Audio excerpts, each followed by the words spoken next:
নমস্কাৰ বন্ধুসকল, welcome to my channel আৰু এটা ভিডিঅ'লৈ স্বাগতম জনাইছোঁ। আজিৰ ভিডিঅ'টোত মই পান কাৰ্ড আৰু আধাৰ কাৰ্ড সম্পৰ্কত জনাম, যিটো নেকি আইন ষ্টেট বেংকে জাৰি কৰিছে। ইয়াত আপোনালোকে দেখা পাব, মই আপোনালোকক দেখাই আছোঁ।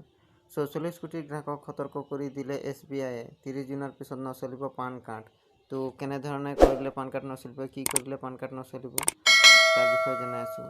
যদি পান কাৰ্ডটো বচাই ৰাখিব বিচাৰে, চলাই ৰাখিব বিচাৰে, তেতিয়াহ'লে কি কৰিব তাৰ বিষয়ে জনাই আছোঁ।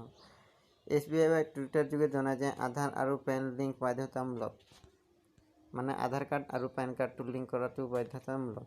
যদি আপুনি ভাৰতীয় ষ্টেট বেংকৰ গ্ৰাহক, তেন্তে এই খবৰ আপোনাৰ বাবে অতি প্ৰয়োজনীয়।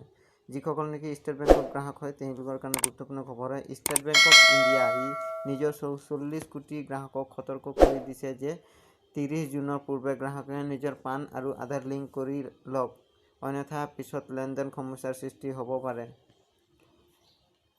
এই জাননী SBIয়ে টুইটাৰ যোগে জনায় যে আধাৰ আৰু পেন লিংক কৰাটো বাধ্যতামূলক। যদি পেন আৰু আধাৰ লিংক কৰা নহয়, তেন্তে পান ইনএক্টিভ হৈ যাব আৰু গ্ৰাহকৰ লেনদেন সমস্যা হ'ব। পেন কাৰ্ডক আধাৰৰ লগত লিংক কৰা অন্তিম তাৰিখ হৈছে 30 জুন। গতিকে 30 জুনৰ আগত আপোনালোকে লিংক কৰা লওক।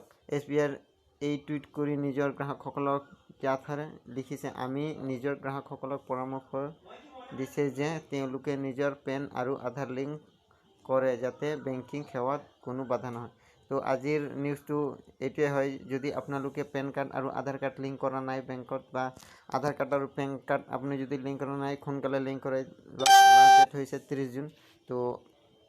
তো আজিৰ ভিডিঅ' ইমানেই। ভিডিঅ'টো কেনে লাগিল জনাব, আৰু অন্য ভিডিঅ' পাই থাকিবলৈ চেনেলটো ছাবস্ক্ৰাইব কৰিব নাপাহৰিব, আৰু বেল আইকনটো প্ৰেছ কৰি দিব যাতে এনেকুৱা ইনফৰমেশ্যন ভিডিঅ' আপোনালোকে পাই থাকে। ধন্যবাদ। Thanks for video'.